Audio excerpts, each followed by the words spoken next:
Morning, dear friends. Myself is Mayank Mulka, a physics tutor in a climate. चलिए friends, without time को waste किए आज का हमारा सेशन स्टार्ट करते हैं रिगार्डिंग बेसिक्स कुछ हाइलाइट्स और session on electromagnetic induction.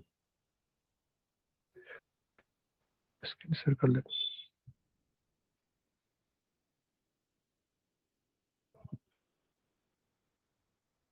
I hope आप सभी को मेरी स्क्रीन दिख रही होगी. चलिए फ्रेंड्स, हम स्टार्ट करते हैं.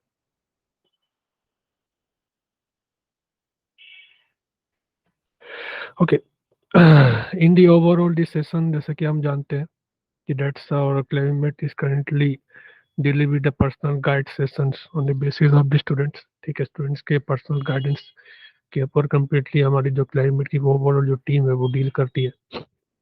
ठीक है, जो हमारा आज का सेशंस है वो regarding electromagnetic inductions and alternative current पे बेस, जो कि यूनिट 4 है हमारे फिजिक्स का, क्लास 12 का. तो चलिए फ्रेंड्स, देखते हैं इस चैप्टर में हमारे थोड़ा सा और क्या रफली हमें स्टडी करना है या फिर क्या हमें देखना है. देखिए, कुछ इंक्यूरियस थिंग्स है about regarding from this chapter और मार्क्स वेटेज मैं डिस्कस करना चाहूँगा आप सभी से. जैसे कि आप जानते हैं कि हमारे जो चैप्टर्स है, starting from the first chapter electromagnetic induction, तो मैंने उसको पॉइंट वाइज करके आप सभी को बताने की कोशिश की है with the help of this presentation. तो रिगार्डिंग द फर्स्ट पॉइंट, जैसे कि आप देख रहे होंगे, magnetic flux passing through a given area, जो हमारे कुछ कुछ टॉपिक्स है जो हमें स्टडी करने हैं पूरे चैप्टर्स में, ओवरव्यू जो देखना है. And Faraday's loss of electromagnetic induction under a closed loop, Lenge's law, motion of EMF, induced EMF in a rotating rod. Or in second point, that you can see a self-induction in a solenoid inductor, LR circuit, decay of the current, mutual inductance, combination of inductors. There's already how much is the combination, that is series combination or parallel combination of inductors, energy consideration regarding for the calculation of the energies and regarding from AC generators. So these are the first and second topic, first and second point. Sorry, the first and second point that should be discussed completely on the EMI. And जो हमारा third and fourth point है, आप देख पा रहे होंगे, alternative EMF of current and current, average और mean value of the alternative EMF and current, root mean square value of alternative EMF and current, AC circuit with resistor, inductor and capacitor, AC circuit with LCR resonance and Q factor. Q factor depend, Q factor का actually पूरा नाम है quality factor. And the graphical representation between frequency versus XLR, that is impedance and capacitance. Now, power, the fourth point, that is that the power in LCR AC circuit और wattless current जो होता है उसके बारे में discuss किया जाता है. ठीक है, फिर एलसी ऑसिलेशन के बारे में हम देखते हैं, ट्रांसफार्मर्स के बारे में देखते हैं, ट्रांसफार्मर कैसे वर्किंग करती है, और एसी जनरेटर्स के बारे में. ये हमारे कुछ कुछ इंक्यूरियस थिंग्स रिगार्डिंग मैं आपको डिस्कस कर रहा हूँ रिगार्डिंग फॉर दी चैप्टर्स. और जो मार्क्स वेटेज है वो रिगार्डिंग कुछ इस तरीके से date in our board exams, जो हमारे चैप्टर्स है वो आप जैसे कि आप मैं आपको बताना चाहूँगा कि 5 टाइप्स ऑफ मार्किंग बेस्ड जो है क्वेश्चंस आते हैं, 1 marks, 2 marks, 3 marks, 4 marks and 5 marks, depending upon the section. Okay, चलिए आगे बढ़ते हैं विदाउट टाइम वेस्ट किए, ताकि मैं थोड़ा थोड़ा सबका एक इंटरव्यू आपको देते चलूँ. तो चलिए, सबसे पहले जैसे कि मैं आपको बताना चाहूँगा, जो हमारा पहला चीज़ है, magnetic flux passing through a given area. ठीक है, इसके रिगार्डिंग मैं आपको थोड़ा सा पहले बता देता हूँ कि what is the magnetic flux. चल,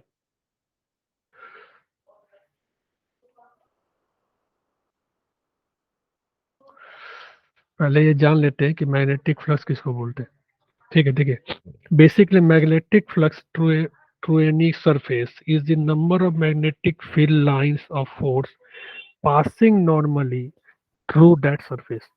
That is very basically the number of field lines of force, number of magnetic lines of force passing normally through a given area, through any surface, उसको बोलते हैं magnetic flux.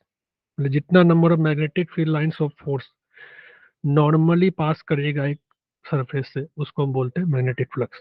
ठीक है, इसको आप और भी डिफाइन करके बोल सकते हैं, that product of the area of the surface and components of the magnetic field normal to that side.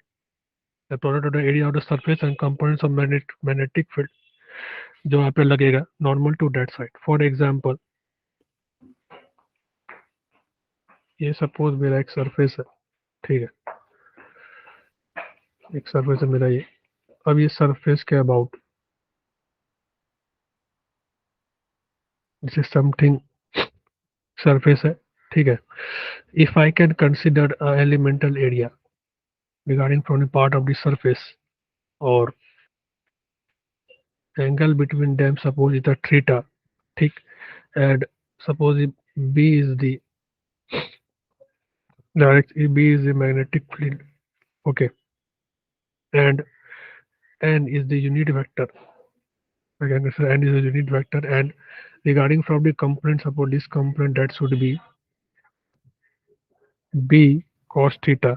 तो अकॉर्डिंग फ्रॉम दैट अगर मैं रिगार्डिंग फ्रॉम मैग्नेटिक फ्लक्स के डेफिनेशन के रिगार्डिंग मैं बात करूं, तो वो ये मुझे ये कहती है कि that should be B dot D S, ठीक है। तो बी डॉट डी एस, अब देखिए यहाँ पे डी एस के केस में जब मैं एलिमेंटल एरिया जब मैं कंसिडर करूंगा इन केस ऑफ एलिमेंटल एरिया, ठीक है, तो क्या मैं यहाँ पे लिख सकता हूँ कि B dot D S N cap, ठीक। And if I do D, because it is because ये पूरे पूरे इंटीग्रेशन में आप देख पा रहे होंगे कि मैंने एक एलिमेंटल एरिया को कंसिडर करते हुए बात की है, ठीक है। अगर मैं ओवरऑल इसका इंटीग्रेशन करूं तो मेरा जो फॉर्मूला बन के तैयार होगा that should be B dot A, ठीक है। बी डॉट ए ये मेरा ओवर फॉर्मूला बन के तैयार होगा, और इसको हम चाहे तो इन टर्म्स ऑफ कंपोनेंट्स में लिख सकता हूँ। डी एस डॉट एन को मैं ए कंसिडर करूंगा बिकॉज लेंथ इंटू जो भी हमारा इन्वर्टर जो होता है, ठीक है। तो लेंथ का मेरा एक्चुअली उसको इंटीग्रेट करेंगे over area, that should be give me the area because it is a two dimensional figure. तो टू डी के केस में जो मेरा कैलकुलेट होता है that should be the area. In three D case then I will get the volume. It is some light basic things that we have to know. तो इसको मैं करूंगा तो मुझे कैलकुलेट हो जाएगा बी ए कॉस थीटा, ठीक। तो ये ओवरऑल दैट छोटी मैग्नेटिक फ्लक्स के बारे में आपको थोड़ा सा एक इंट्रो दिया है। आप चाहे तो उसका फॉर्मूला भी आप चेक कर सकते हैं। और जैसे कि मैं आपको बताना चाहूँगा कि ओवरऑल मान जो मैग्नेटिक फ्लक्स है it is a scalar quantity, ठीक है। बेसिकली द स्केलर क्वांटिटी, इसका जो एसआई यूनिट होता है, SI unit that should B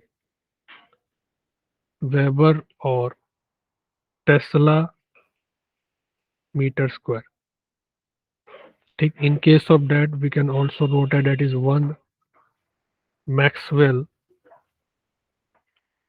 एक कई बार कैलकुलेशन करने के बोल जाए one maxwell that should be 10 to the power 8 weber, ठीक है। अब मैक्सवेल क्या है वो मैं आपको बता देता हूँ कि CGS unit centimetre gram second, CGS unit of magnetic flux जो है वो मेरा होता है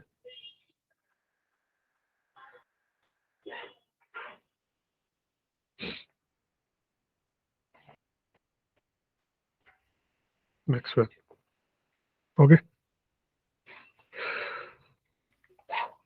you want you can note down, note down कर लीजिए।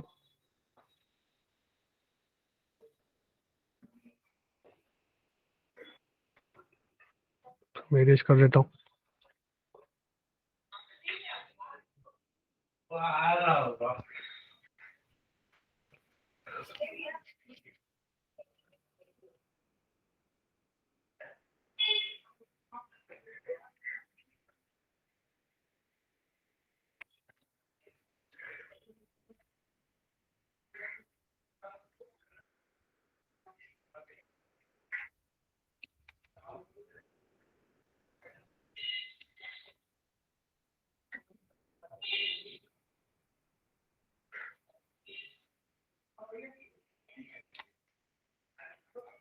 सबमिट,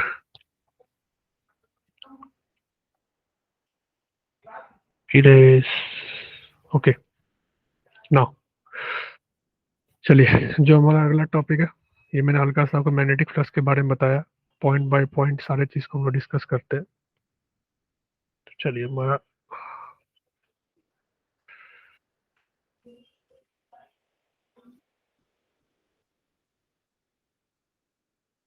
मैग्नेटिक फ्लक्स के बारे में डिस्कस कर लिया, ठीक है। चलिए, हमारा जो अगला सीन है वो है फराडेज लॉस ऑफ इलेक्ट्रोमैग्नेटिक इंडक्शन और करंट करिंग लूप, ठीक है। देखिए, फराडेज जो है हमारे एक साइंटिस्ट थे, उन्होंने दो लॉस बताया था रिगार्डिंग फ्रॉम इलेक्ट्रोमैग्नेटिक इंडक्शन के केस में। मैं वो हल्का सा कोई रफली ले देता हूँ जो हम इस चैप्टर में आगे चल के हम पढ़ेंगे विदाउट वेस्टिंग द टाइम।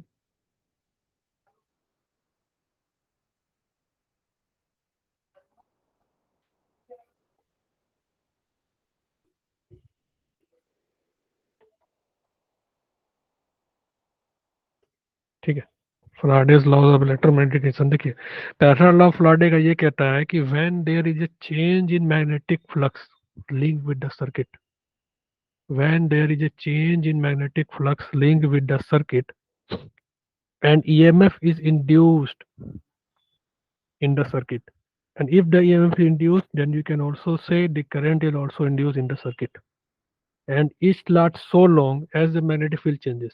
मतलब जितना बार वो ये एक्चुअली फर्स्ट जो उनका लॉ था वो ये बताना चाह रहे थे कि जितना बार मैग्नेटिक फ्लक्स चेंज करेगा ईएमएफ इंड्यूस होगा किसी सर्किट के अंदर में। ईएमएफ इंड्यूस होने की वजह से करंट इंड्यूस होगा, और वो जब तक चलेगा जब तक वो मैग्नेटिक फ्लक्स चेंज होता रहता है। फर्स्ट लॉ उन्होंने ये बताया था, that is if you can consider the first law में उन्होंने, मैं लिख देता हूँ,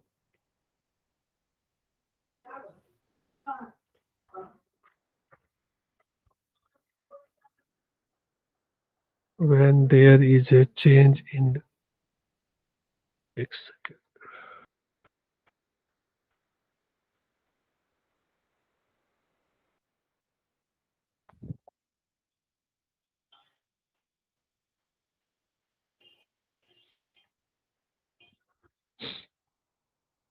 when there is a change in the magnetic flux linked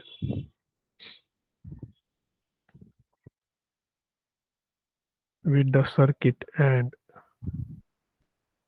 EMF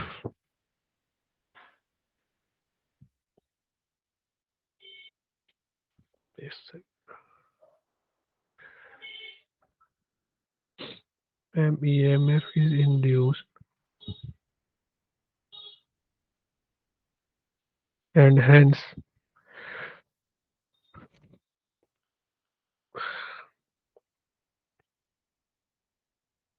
current is induced in the circuit। ठीक। और दूसरी चीज, हाउएवर, उन्होंने पहले लॉ में बताने की कोशिश की थी, however it lasts so long, it lasts so long, sorry, it lasts only so long, not so long, it lasts only,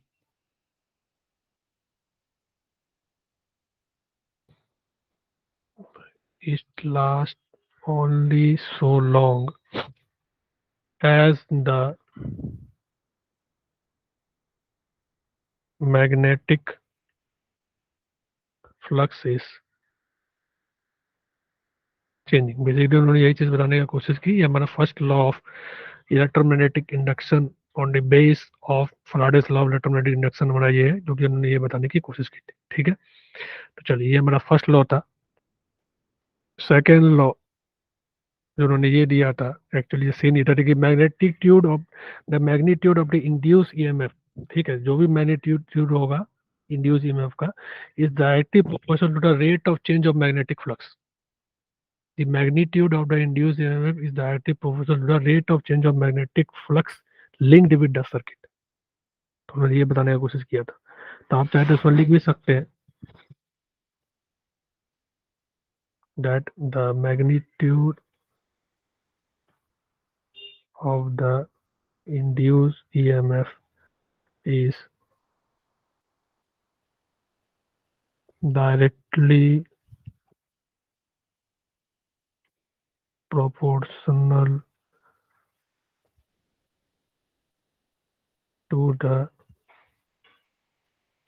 rate of change of magnetic flux। Magnitude of the induced EMF is directly proportional to the rate of change of magnetic flux linked with the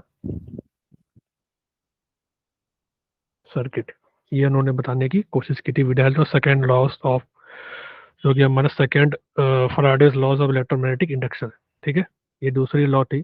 इसके regarding उन्होंने एक formula भी दिया था, you can say E is directly proportional to D phi by D T. और इसको अगर आप थोड़ा सा, अगर मैं प्रोपोर्शनलिटी साइन हटाता हूँ तो वे कैन नो एक कांस्टेंट आता है, here the constant that should be k, ठीक है, that is d phi by dt, overall thing is that, ठीक है। तो जो भी कुछ चेंजेस होगा, और k जो है मेरा जो कांस्टेंट है, ठीक है, जो यूनिट जो भी हम चूज करेंगे such that there k should be 1, जो भी यहाँ पे यूनिट चूज करेंगे, ओके, यूनिट चूज एंड इस तरीके से चूज करना such that that should be k should be 1। तो this is overall things regarding for the Faraday's laws of electromagnetic induction. अगर आप लोग इसका स्क्रीनशॉट खींचना चाहे तो आप स्क्रीनशॉट खींच सकते हैं, नोट डाउन भी आप कर सकते हैं, if you want you can.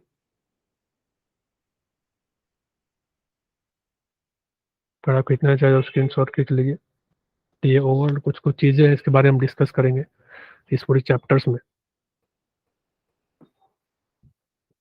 चलिए, आई होप आप लोगों ने क्लिक कर लिया होगा, मैं इरेज कर देता हूँ।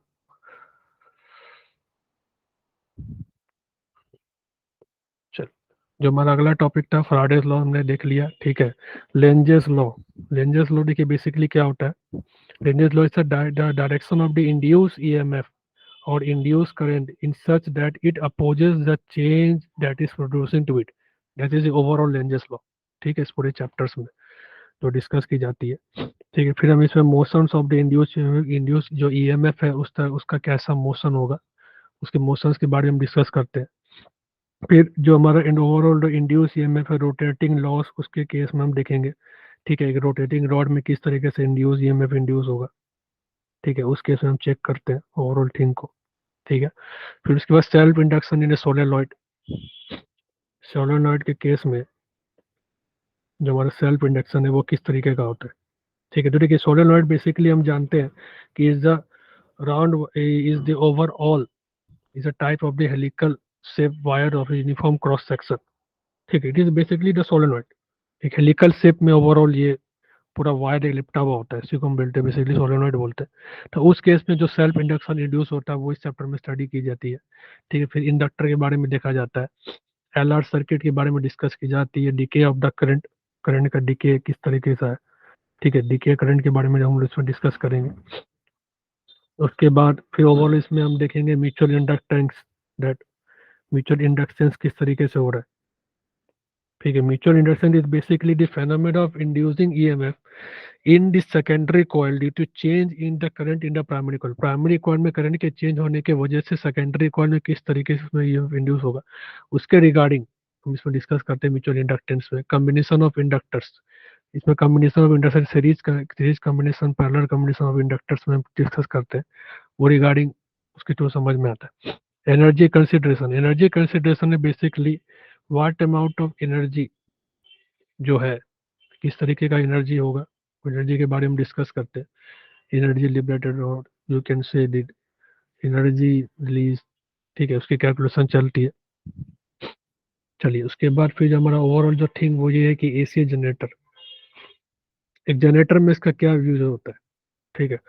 तो as you can also know that जो हमारा एसी जनरेटर है उसके बारे में इसमें हम डिस्कस करते हैं।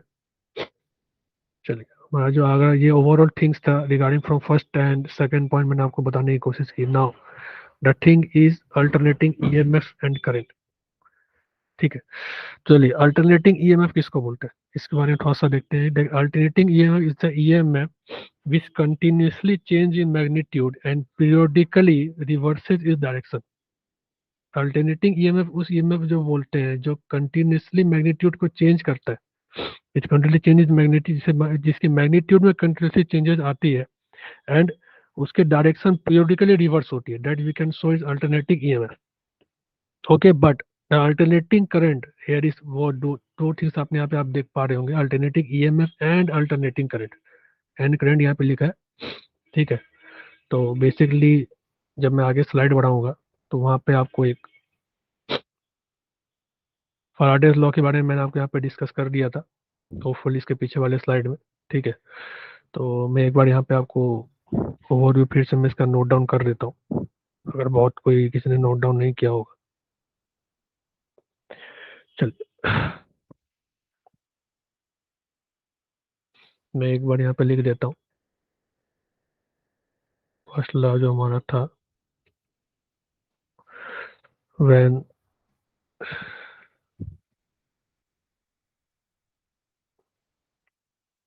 there is a change, एक मिनट मैं देखता हूँ। I have,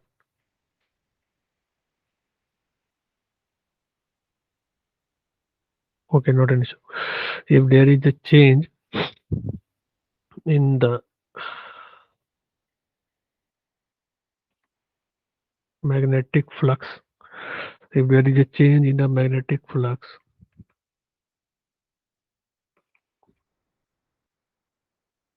linked with a linked with a coil, if there is a change in the magnetic flux linked with a circuit, not a coil, if there is a change in magnetic flux linked with a circuit and EMF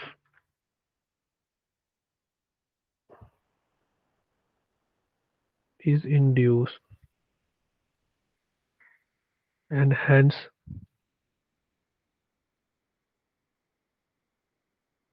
current is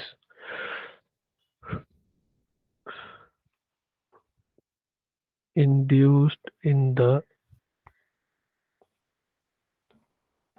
circuit, full stop. However, it lasts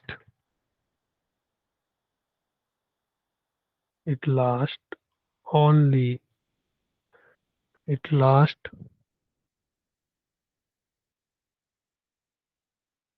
only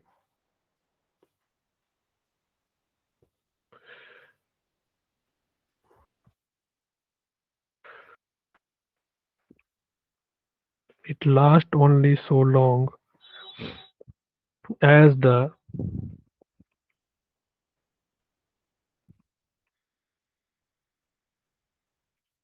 magnetic flux is changing. Lasts so long as the magnetic flux is changing. So that's the my first law of electromagnetic induction. Now, when I come to the second law, the overall thing is that the magnitude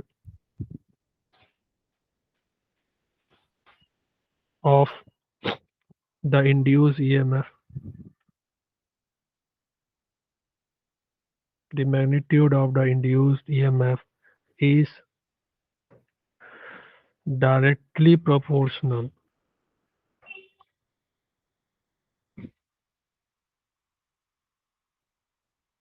to the, जो नहीं लिखे उन सब के लिए मैं दोबारा लिख देता हूँ, ताकि जिनसे मिस हो गया है वो काइंडली दोबारा से नोट डाउन कर सकते हैं। change of rate of change of magnetic flux linked with the circuit.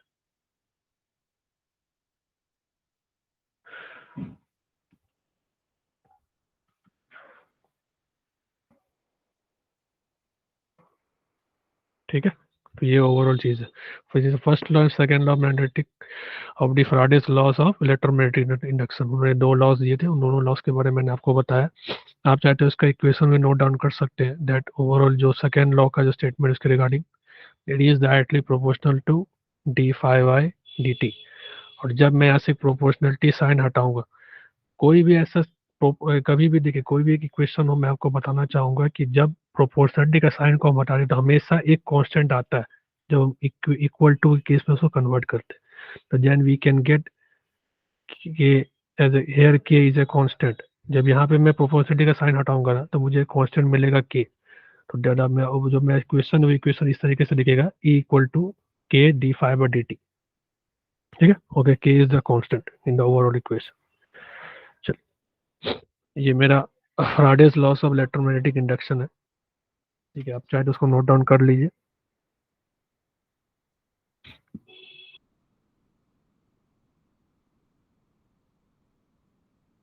Video pause करके मैं रिक्वेस्ट करूंगा कि आप लोग नोट डाउन कर लीजिए, ताकि या स्क्रीनशॉट आप क्लिक कर लीजिए।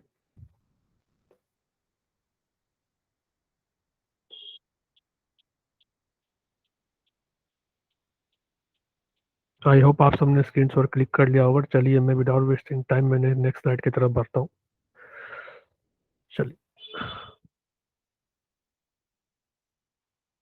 देखिए, हमारा जो अगला स्लाइड है रिगार्डिंग, जैसे मैं आपको बता रहा regarding from the alternating currents and mean value of alternating current, इसके बारे में चलिए देखते हैं अल्टरनेटिंग करंट हम किसको बोलते हैं। देखिए बेसिकली हमारा जो अल्टरनेटिंग करंट है उसके बारे में आप लोग भी जानते ही होंगे, मैं फिर भी इसका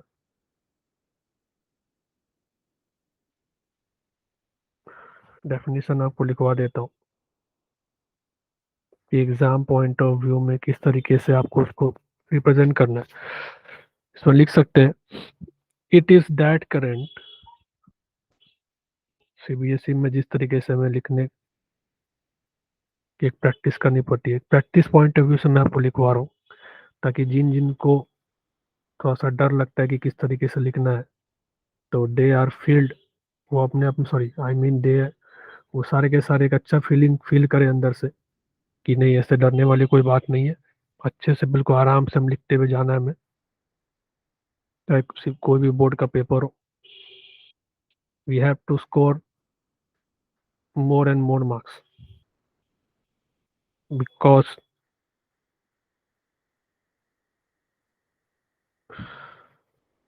the overall that you can also know that our clavimate is currently your true study mate, ठीक है, क्योंकि आपके ओवरऑल पर्सनल गाइडेंस में डील करती है।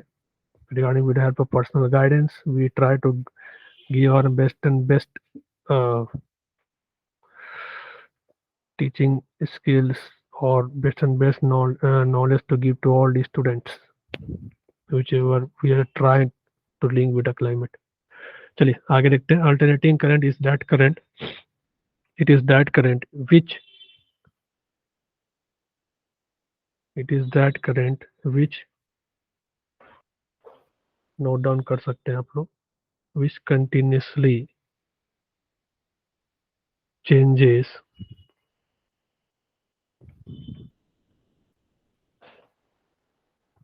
in magnitude and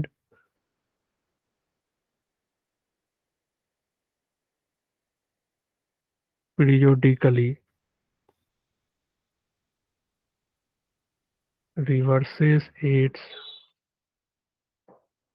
direction. ठीक है, ये हमारा अल्टरनेटिंग करंट का बेसिकली डेफिनेशन होता है। ठीक है, बेसिकली हमारा क्या है, alternating current is that current which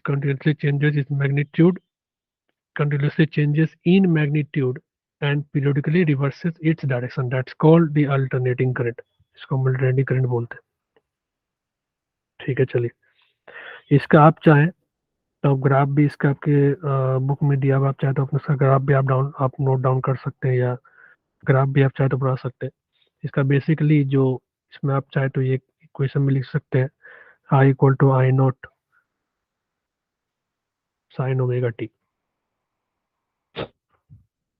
ठीक है, फॉर द एक्सप्लेनेशन आप चाहे तो नोट डाउन कर सकते हैं।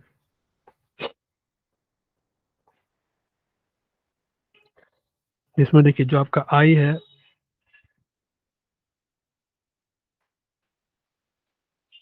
यहाँ पे बोलते हैं इंस्टेंटेनियस वैल्यू ऑफ करंट। ठीक है, instantaneous value of current I not, that is the peak value of current. ठीक है, okay, instantaneous value of current I naught is the peak value current, omega is the angular frequency, ठीक, and t that should be instantaneous time। अगर मैं omega T, ये दोनों को combinedly हम phase बोलते हैं, omega T basically combined is known as phase. तो ये ओवरऑल थिंग्स है regarding with the help of alternative current. ठीक है, इस इक्वेशन के रिगार्डिंग हम ये चीज, इस हर एक पैरामीटर से हम ये चीज हम समझते हैं। और इसका जो ओवरऑल ग्राफ अगर आप नोट डाउन करना चाहेंगे तो ग्राफ कुछ इस तरीके से आपको दिखेगा. This is my point zero, this is pi,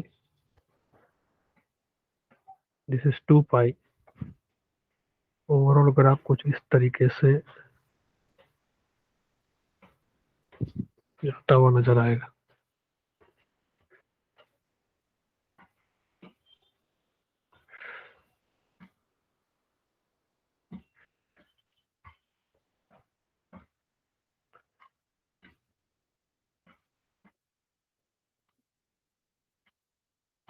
just minute.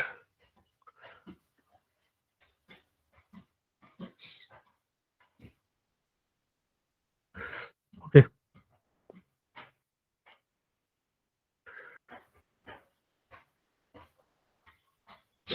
तो इसको दोबारा ड्रॉ कर देता हूँ.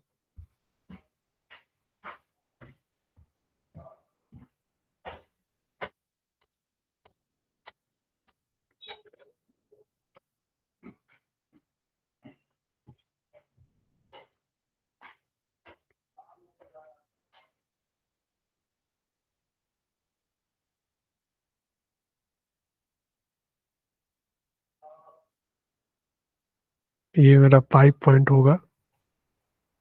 दिस इज 2 पाई. तो ऐसा साइनसॉइडली मेरा ग्राफ चलेगा.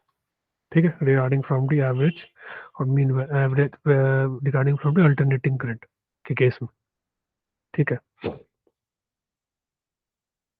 आप चाहे तो इसको नोट डाउन कर लीजिए. This is my time T. ये टाइम टी का पैरामीटर है.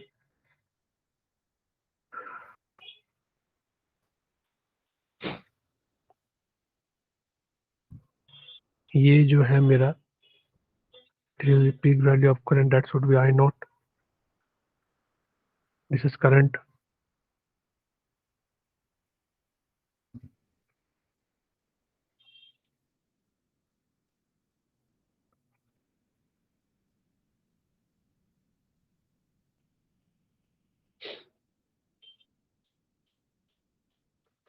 चलिए, आई होप आप लोग ऑलरेडी करंट के बारे में समझ में आ गया होगा.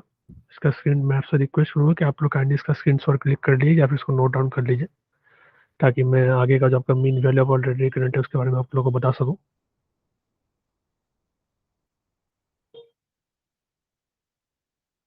चलिए, आई होप आप सबने क्लिक कर लिया होगा. चलिए, विदाउट वेस्टिंग द टाइम मैं आगे बढ़ता हूँ.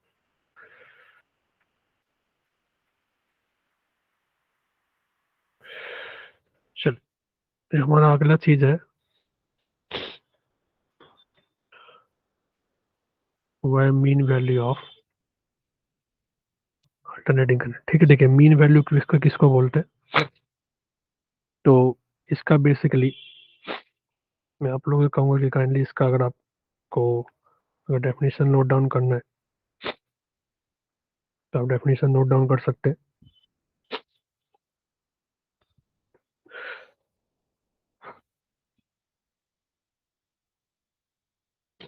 चलिए, डेफिनेशन नोट डाउन कर लीजिए. It is defined as the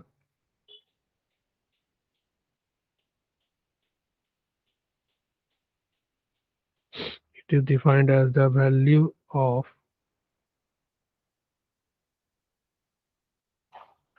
it is defined as the value of direct current which sends the same change in a circuit.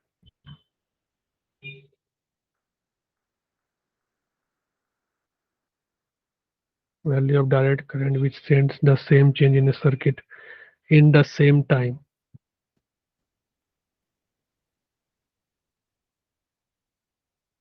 In the same time as is sent by the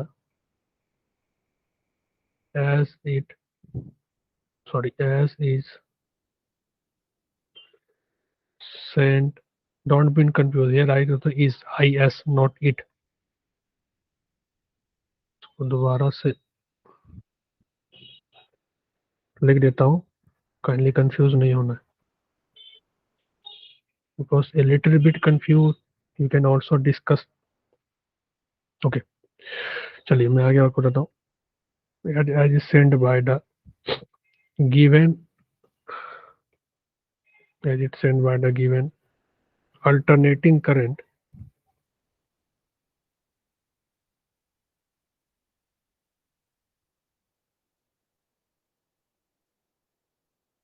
given alternating current in its half life, sorry, in its not half life, it's a half time, in its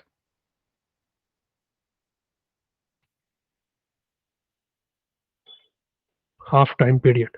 okay, ये हम लोग इसको, ये हमारी overall definition होगी mean value of alternative current की. इसमें आप लिख सकते हैं इट इज डिनोटेड बाय, बहुत जगह आई ए बी सी भी डिनोट करते हैं, ठीक है. और you can also denoted the mean value of alternating current, that should be I A V or I subscript M. You can also say the mean value of alternating current, it can also be says at average value of alternating current. इसको हम average value of alternating current, it is also called average value of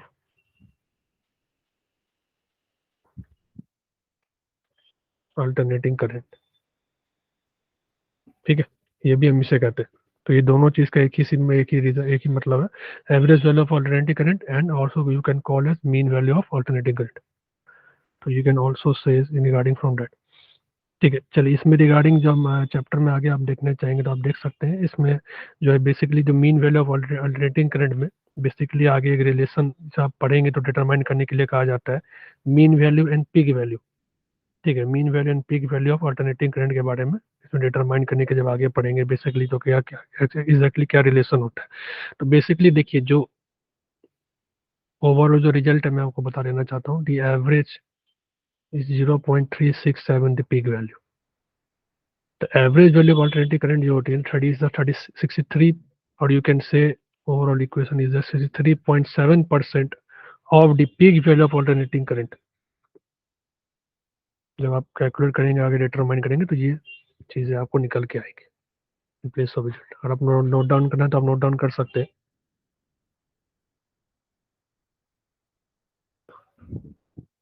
आप screenshot click कर लीजिए.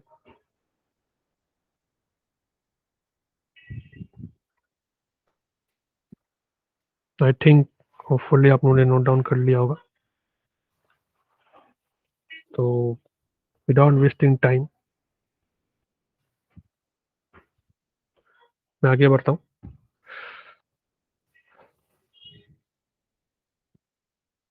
चलिए एक question है हमारे पास. How many chapter is that? A long solenoid of 15 turns per centimeter has a small loop of area that is 2 centimeters square is placed inside a solenoid normal to its axis. Full stop. If the current carried by the solenoid changes steadily from the 2 ampere to 4 ampere in 0.1 second, what is the induced EMF in the loop while the current is changing? तो ये हमारा overall question है आज का. ठीक है, तो मैं आप लोग से रिक्वेस्ट करूंगा कि काइंडली इसको नोट डाउन करें और अपने एंड से सॉल्व करने की कोशिश करें. ठीक है, मैं भी 2 मिनट का थोड़ा सा पॉज ले लेता हूँ ताकि आप ये लोग को सॉल्व करिए और ताकि after 2 minutes we will discuss regarding what is the solution. किसी भी ऐसी में किस तरीके से पूछी जाती है, ठीक है, बोर्ड एग्जाम में कैसे इसको हमें लिखना है, कैसे प्रेजेंट करना है इसे सॉल्यूशन को, so that we can score a good marks. तो मैं आपसे रिक्वेस्ट करूँगा काइंडली इसको नोट डाउन कर ले क्वेश्चन को और सॉल्व करने की कोशिश करें.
चलिए,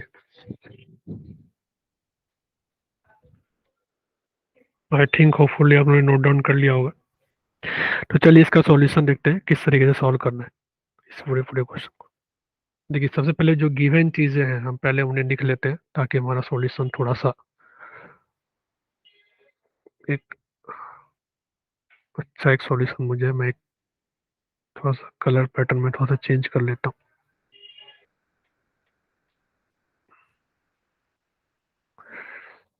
चल,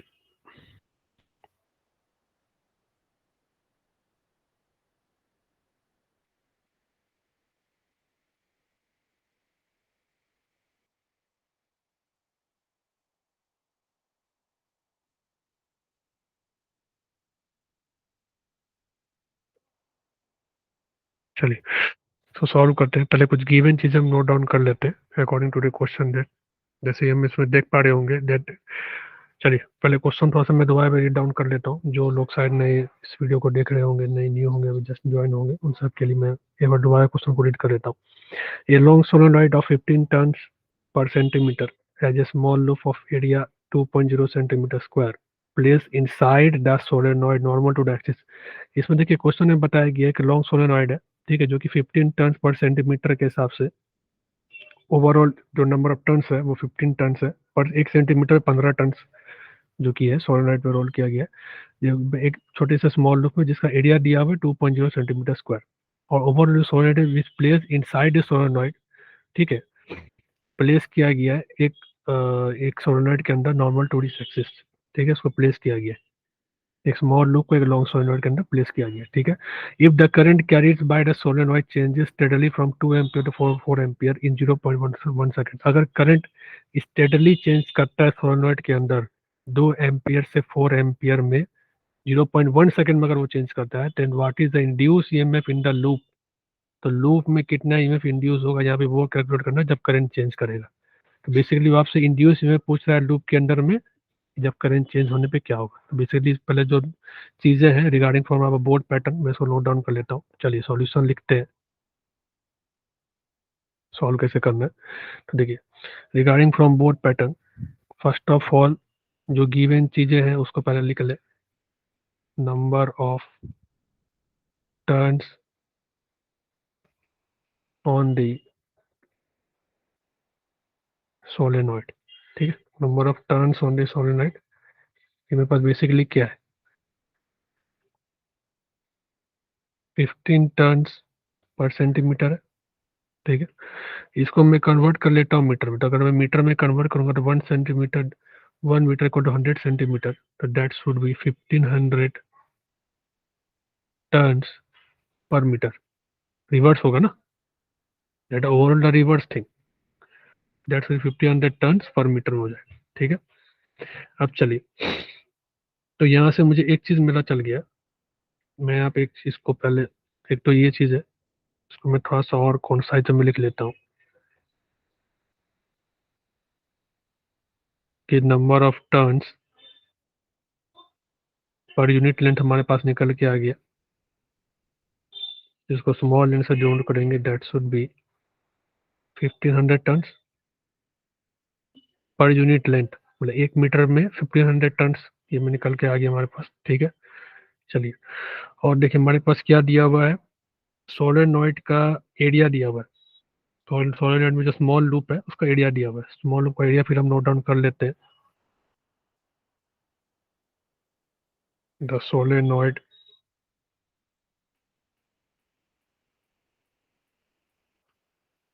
has a small loop of area, ठीक है। एरिया हमारे पास कितना दिया हुआ है, कैपिटल ए से हम डिनोट करेंगे, that should B 2.0 centimetre square, ठीक है। इसको मीटर में कन्वर्ट कर लेते हैं। मीटर में convert that should be what, 2 into 10 metre square, 2 into 10 metre square होगा। चलिए अब आगे देखते हैं। देखिए जी, इस तरीके से लाइन बाय लाइन आपको डिटेल में लिखना है सीबीएसई में। ये नहीं कि शॉर्टकट मारा फिर आगे बढ़ गए तो सीबीएसई भी आपके मार्क्स को डिडक्ट कर लेगी। You don't have to use this shortcuts, ठीक है, शॉर्टकट्स आप यूज करोगे, मार्क्स आपके डिडक्ट होंगे। शॉर्टकट से बचना है, लाइन बाय लाइन लिखिए, ताकि प्रॉपर स्टेप बाय स्टेप जब चेक होती है तो प्रॉपर स्टेप बाय स्टेप आपको मार्क्स मिलना चाहिए। चलिए आगे बढ़ते हैं। जो गिवन चीज दी हुई है वो सारी चीजों को हम लिख लेते हैं, जहाँ जहाँ कन्वर्जन वहां मैं कन्वर्ट भी करके बता रहा हूँ। ठीक है, ओके। करंट कैरिड बाय, ये दिया हुआ है, ये मैं लिख रहा हूँ। Current carried by the solenoid changes from 2 ampere to 4 ampere. ठीक है, current carried by the solenoid changes from 2 ampere to 4 ampere. ठीक है, 2 से 4 में चेंज हुआ, तो मैं उस में लिख सकता हूँ एक चीज। तो मैं पहले ऐसे मैं करंट चेंज निकाल लेता हूँ। 2 से 4 में गया तो मेरा करंट चेंज कितना हुआ?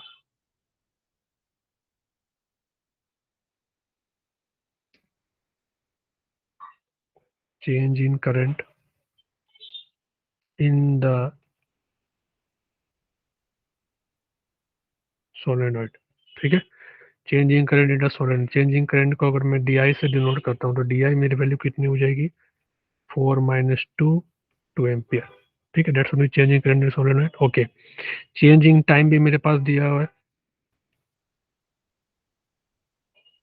चेंजिंग टाइम को बेसिकली मैं dt से डिनोट कर सकता हूँ। dt should be what? 0.1 second. Okay, चलिए चेंजिंग करंट आ गया, चेंजिंग टाइम आ गया। ठीक है, बाकी स्मॉल लॉ का आइडिया पता चल गया, नंबर ऑफ टर्न्स पता चल गया।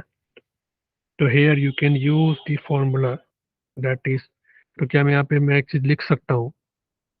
Induced induced EMF in the induced EMF in the solenoid is given by Faraday's law. Induced EMF in the solenoid is given by the Faraday's law. ठीक है, जो induce EMF in the solenoid जो मैं निकालूंगा bye Faraday's law, उसका formula basically क्या है? E equal to d∅dt, यही होता है फॉर्मूला। इसको आप कंसिडर कर लो इक्वेशन 1। यहाँ तक काइंडली आप नोट डाउन कर लीजिए, ताकि मैं इसके आगे के स्टेप्स को डिस्कस करूंगा।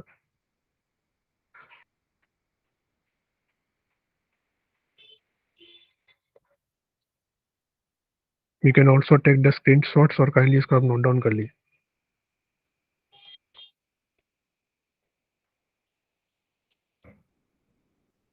वीडियो पॉज करके आप काइंडली इसको नोट डाउन कर ले या स्क्रीन शॉट्स ले लें।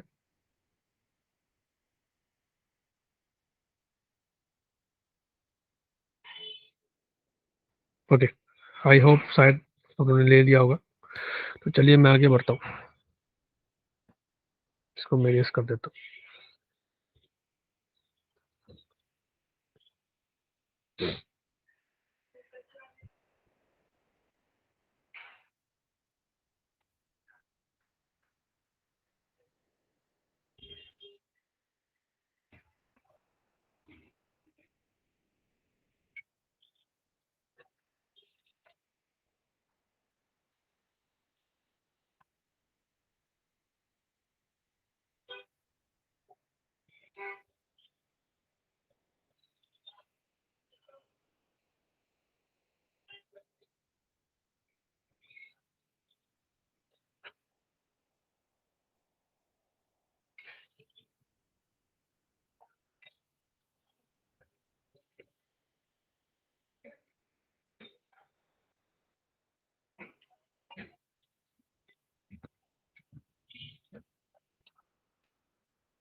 10 मिनट फ्रेंड्स, सिस्टम इशू आ रही है।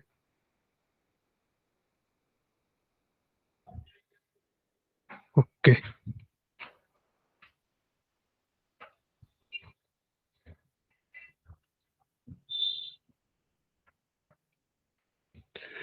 ओके,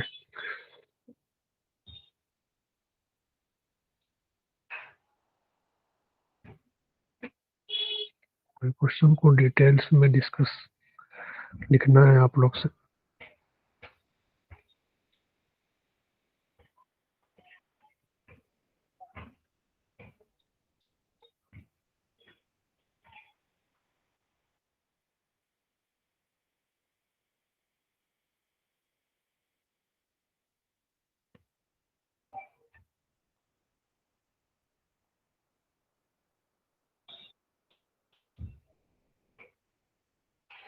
चलिए आगे बढ़ते हैं। चलिए जो ओवरऑल क्वेश्चन है उसके आगे सॉल्यूशन की तरफ बढ़ते हैं। ठीक है, तो चलिए इसके बाद आपको लिखना है basically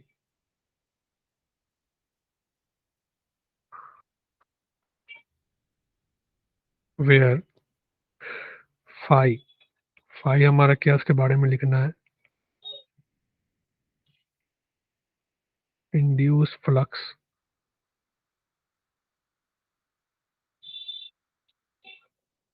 through the small loop. मैं आप सबसे एक रिक्वेस्ट करना चाहूंगा, जो भी छोटी छोटी चीजें हैं उन सबको कृपया कर जब बोर्ड के जब भी सॉल्यूशन में आप लिखेंगे तो वहां पे आपको बताने की कोशिश करनी है, ताकि वो एग्जामिनर्स के पॉइंट ऑफ व्यू, जो जो एग्जामिनर होगा जो आपको कॉपी चेक करेंगे उनके पॉइंट ऑफ व्यू से वो ज़्यादा इजी हो। That should be very very quite comfortable from the point of view of the examiner to check your copy easily. क्योंकि बहुत सारे स्टूडेंट्स क्या करते हैं, पॉइंट्स को छोड़ देते हैं, तो पॉइंट्स को छोड़ना नहीं, वो छोटी छोटी चीज़ें जो भी सिम्बॉल्स हैं उनके बारे में बताना है कि वो सिम्बॉल्स जब मैंने यहाँ पे इस्तेमाल किया है तो सिम्बॉल्स एक्चुअली क्या है वो, इसलिए डिटेल्स में लिखना होता है। चलिए, तो फाई डेट शुड बी हमारा current induce flux through a given soil given small loop. ठीक है, तो मेरा बेसिकली फ्लक्स का फॉर्मूला मैंने बताया था बी डॉट ए। ठीक है, एक काम करते हैं, इस पूरे पूरे केस में इसको मैं क्वेश्चन 2 ले लेता हूँ।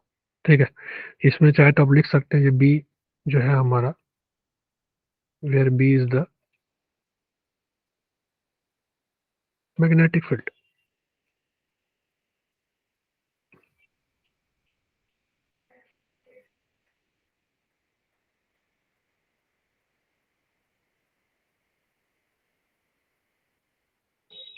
B is basically magnetic field. ठीक है, चलिए बी डॉट ए, इसको बेसिकली ये आपने देखा होगा कि अगर मैं इसको चेंज करूँ in terms of mu I, mu के अगर मैं केस में देखूँ तो मेरा ओवरऑल फॉर्मूला कुछ ऐसा होगा,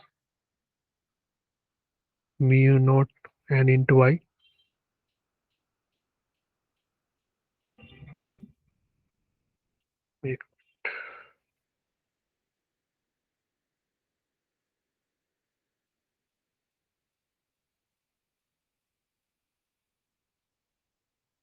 अभी नोट डाउन मत करिएगा, जब बोलूंगा तब नोट डाउन करना है।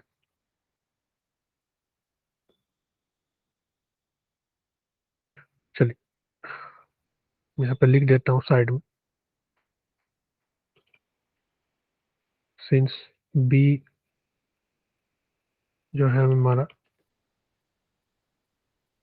मैग्नेटिक फील्ड, और ए के बारे में मैंने आपको पहले बताया रखा है, इस nothing but this solenoid has a small loop area है बेसिकली। ठीक है, तो इसको बी ए को मैं बेसिकली म्यू नॉट आई से रिप्रेजेंट कर सकता हूँ। तो हेयर जो मेरा म्यू म्यू क्या है, mu is basically mu naught basically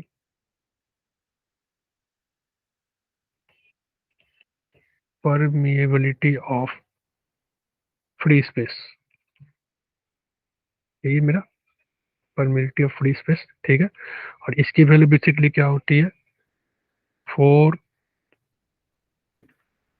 permeability of free space, इसकी बेसिकली मेरी वैल्यू होती है 4 pi 10 to the power -7।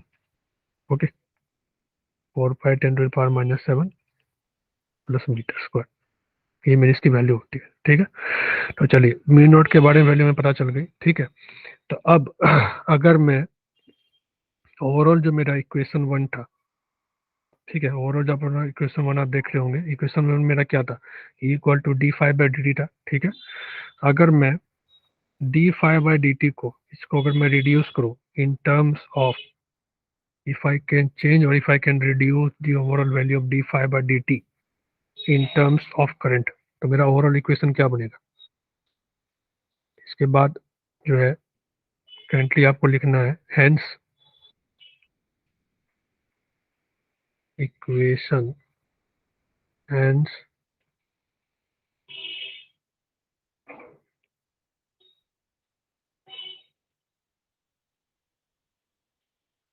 Equation 1 reduces to, ठीक है,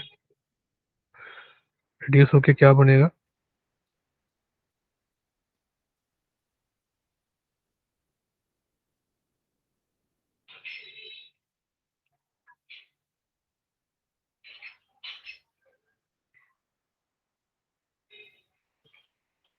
इसको मैं मिटा देता हूँ।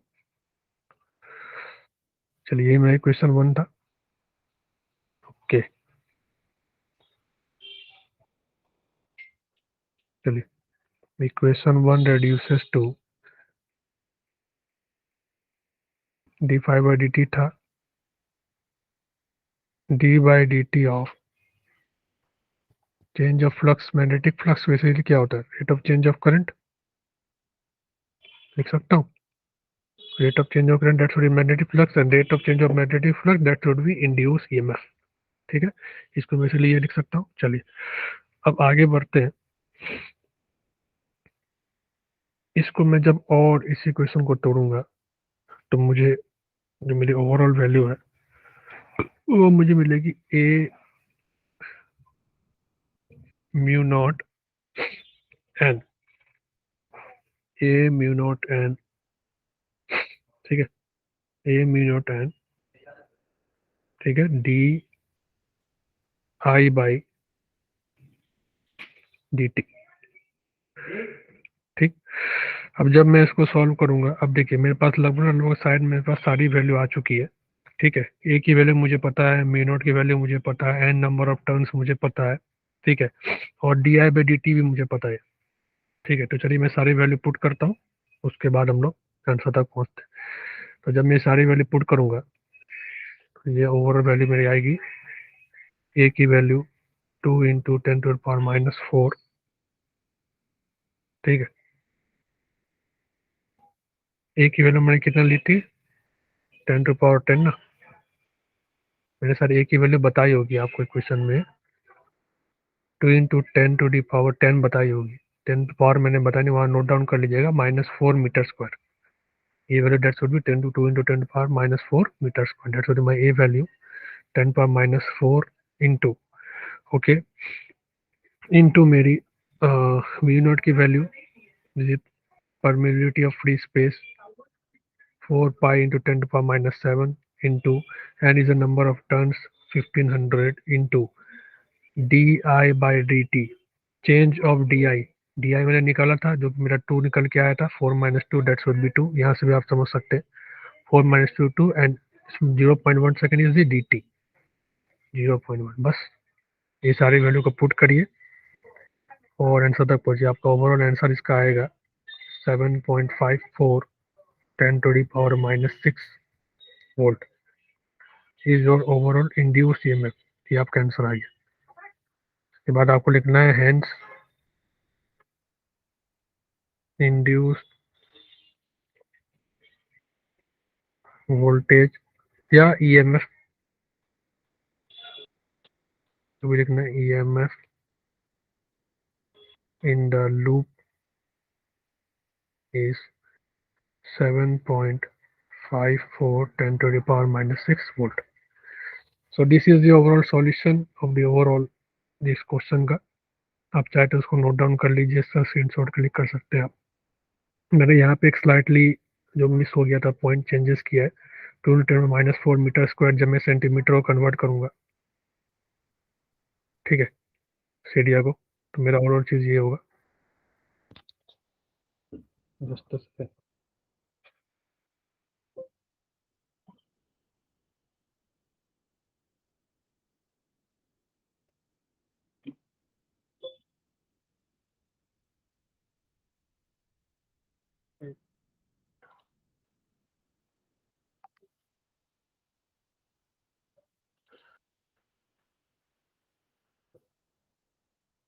चलिए, ये मेरा ओवरऑल क्वेश्चन था, इसको नोट डाउन कर लीजिए।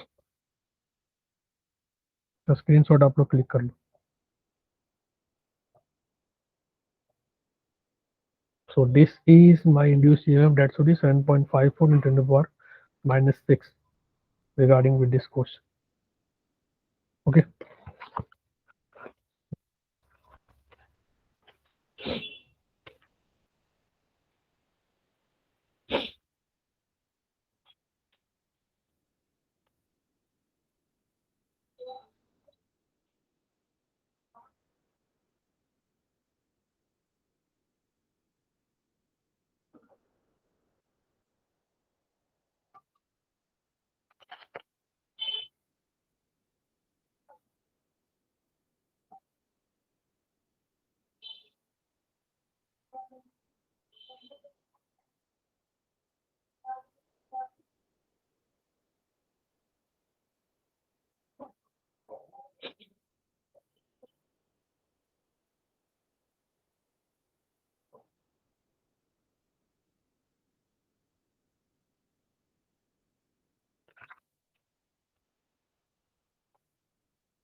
चलिए, होपफुली आप लोगों ने नोट डाउन कर लिया होगा, तो मैं रेस कर देता हूँ।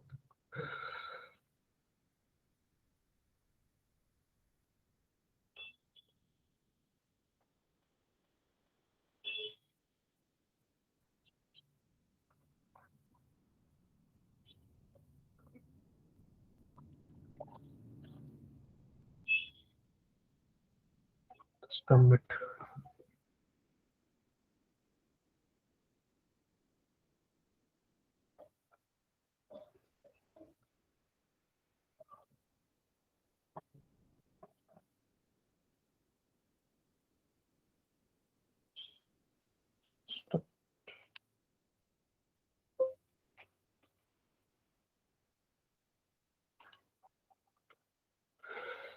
To raise only things.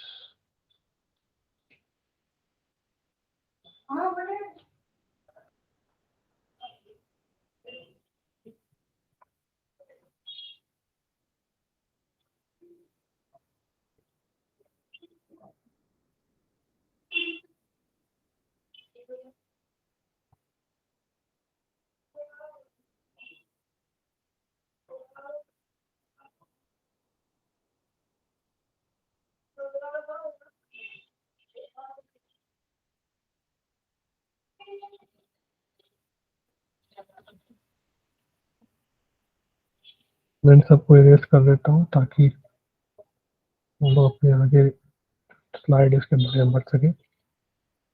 Basically आपको स्लाइड दिख रहा होगा, एक ग्राफिकल क्वेश्चन है, उसके बारे में थोड़ा डिस्कस करना है।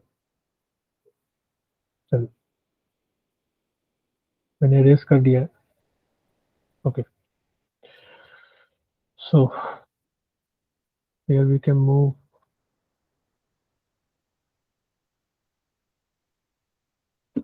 To next slide. ठीक है, चलिए हमारा अगला क्वेश्चन है। क्वेश्चन ये, plot a graph showing the variation of a capacitive reactance with the change in the frequency of the AC source. The question is that you have to plot a graph showing the variation of the capacitive reactance with the change in the frequency of the AC source. That's your question. So currently इसको note down करिए। मैं 2 minutes का time देता हूँ, उसको solve करने का कोशिश करिए ताकि मैं बाद में ताकि हम उसका सॉल्यूशन डिस्कस करें। So I request you to all of my dear friends who are watching this video, kindly note down this question and try to solve.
ठीक है, चलिए, होपफुली आप सभी ने नोट डाउन कर लिया होगा।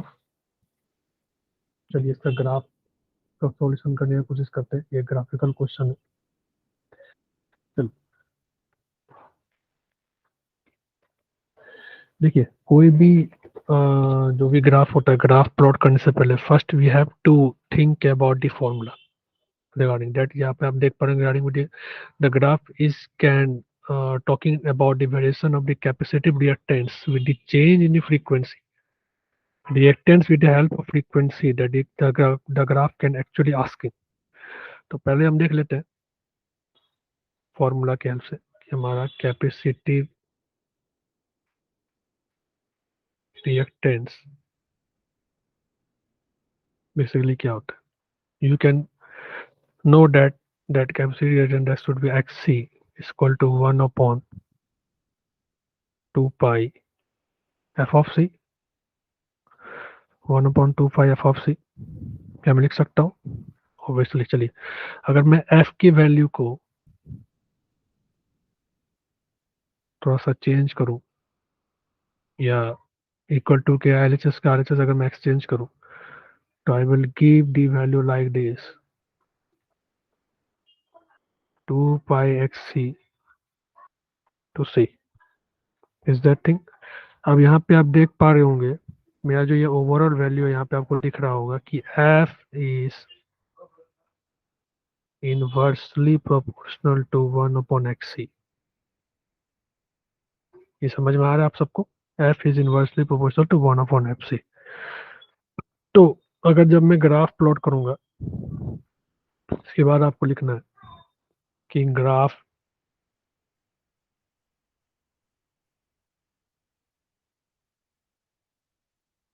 That graph between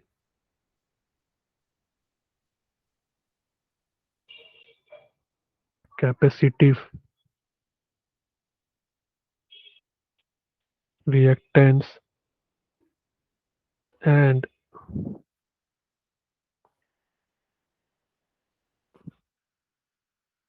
change in frequency of AC source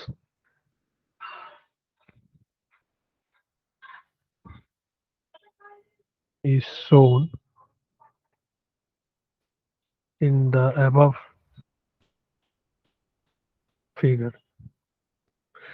Actually you have to, इतना डिटेल में आपको लिखना पड़ेगा। This is completely CBSE point of view because you have to properly explain with the help of the lines, help of the detail explanation with the help of the written lines में आपको लिख के बताना पड़ेगा in written।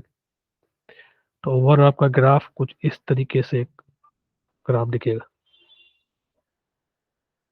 Is that clear? That should be your xc, and it is, you can know it's not nothing but completely omega। Omega मेरा क्या होता है? 2 पाई एफ होता है ना, omega so 2 pi F by T, तो that is completely like that. तो मैं इसको ओमेगा ही बता सकता हूँ। You can say omega, if omega changes then you can also this frequency also changes. अगर आपको लिखना है तो बेसिकली आप इसको एफ से भी आप डिनोट कर सकते हैं।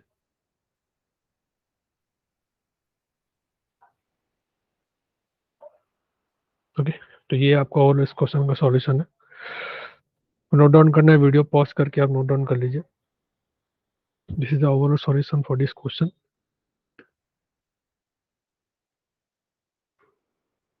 स्क्रीन शॉट भी आप ले सकते हैं। क्या अगर पूछ दिया जाता है 1 मार्क्स 2 मार्क्स 3 मार्क्स में, तो इस तरीके से वो आपको उसमें एक्सप्लेनेशन देता है इन case of CBSE point of view. और इसके पहले मैंने आपको सोलेनॉइड का ही बताया था, फिर अल्टरनेटिव करंट वैल्यू का हमने डिस्कस किया था। ठीक है, इसके बाद फिर फैराडेज लॉस के बारे में हमने डिस्कस किया था रिगार्डिंग फ्रॉम दैट। तो ये इस क्वेश्चन का सॉल्यूशन है। जैसे इसका हमारे बेसिकली हमने क्या किया था, D phi by D T के रिगार्डिंग में निकाला था। मैं थोड़ा शॉर्ट में बता रहा हूँ, जो जो लेट ज्वाइनिंग्स हुए उनके रिगार्डिंग। ठीक है, फिर यहाँ पे हमारे पास A mu not N D I by D T, बस यही पुट करना था इस पूरे क्वेश्चन में, जिसमें डी आई की वैल्यू हमारी क्या थी 4/2, 4 - 2 चेंज ऑफ करंट निकालेंगे तो 2 एम्पियर, सॉरी या डी टी जो है हमें दिया हुआ था 0.1 सेकेंड, ठीक है। ए की वैल्यू दी हुई है तो उसको मैंने कन्वर्ट कर लिया मीटर में, 4 मीटर स्क्वायर, ठीक। Mu naught is absolute permittivity of free space, permittivity of free space मैंने कैलकुलेट, इसकी वैल्यू जो होती है 4 × 10⁻⁷ एच प्लस मीटर इसमें होता है, ठीक है। A is area and in the number of turns, तो 1500 टर्न्स, ठीक है, ये निकल के आई थी इन केस ऑफ मीटर। बस सिंपली कुछ नहीं किया, ये सारे वैल्यूज को हमने यहाँ पे पुट किया, 2 × 10⁻⁴ mu 4 pi into 10⁻⁷ N is 1500, 2 × 0.1 d I by d था, बस इसको कैलकुलेट किया, 7.54 10⁻⁻6 volt, this is my answer. This is the overall induce EMF निकल के हमारे। तो चलिए क्वेश्चन, तो चलिए मैंने कुछ क्वेश्चन डिस्कस किया, अब चलिए आज के समरीज के बारे में डिस्कस करते हैं। आज हमने क्या क्या समझा कि when magnetic flux link with the circuit changes, अगर मैग्नेटिक फ्लक्स की सर्किट के अंदर लिंक अगर वो चेंज होता है, then induce EMF link with the circuit changes, then the EMF is produced and is proportional to the rate of change of magnetic flux, उसके proportional होता है, ठीक है। दूसरा हम लोगों ने क्या देखा, अल्टरनेटिव करंट के बारे में हम लोगों ने देखा कि अल्टरनेटिव करंट जो है, ठीक है, एक उस टाइप का करंट, अल्टरनेटिव करंट उस करंट को बोलते हैं जिसके मैग्नीट्यूड और डायरेक्शन कंटिन्यूअसली टाइम के रिगार्डिंग चेंजेस करती है, ठीक है, इसको हम अल्टरनेटिव करंट बोलते हैं। और फिर उसके बाद हमने तो नेक्स्ट क्वेश्चन था, हमने डिस्कस किया mean value of alternative current, इसको हम average value of alternative current भी बोलते हैं। हमारा क्या होता है, it is defined as the value of the direct current which sends the same charge in a circuit in the same time as it sends by the given alternative current in half time period, ठीक है। इसके बाद जो हमारा overall एक question था solenoid पे base पे, उधर में देखा, जिसमें मैं आपको बेसिकली रफली बता देता हूँ। Solenoid is basically long wire wound in a helical shape of uniform cross section, ठीक है, with the help of Faraday's laws EMF induced in the coil, उस केस में उन्होंने इसको डिस्कस करने की कोशिश किया था। तो ये हमारा ओवरऑल जो चीजें हैं हमने इसमें डिस्कस की, और वो जो लास्ट टेस्ट था वो हमारे ग्राफ शोइंग द वेरिएशंस के बारे में हमने डिस्कस किया था, ठीक है, कि जो हमारा ग्राफ है तो हमें क्या चीज के बारे में बता रहा है, with the help of the graph we can know, और you can say we can also determine that the value of xc is changes, xc changes when the frequency is also changes, frequency change करेगी तो value of xc हमारा change कर जाएगा।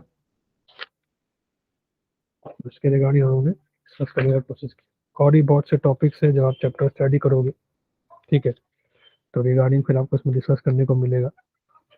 With the help of that you can also discuss the very lots of things in this chapter. तो ये हमारा overall आज का सेशन था विद द हेल्प ऑफ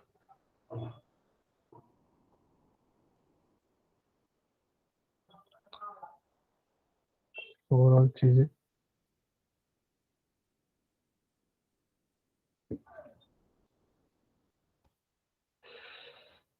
ये हमारे आज के सेशन के बारे में था, with showing the variation of capacity of reactance changes with frequency also changes, जिसमें मैंने एक फॉर्मूला डेटा में आपको डिस्कस किया था। ये ग्राफ किस टाइप से प्लॉट होता है, ग्राफ कुछ ऐसा प्लॉट होके आ रहा था, ओके।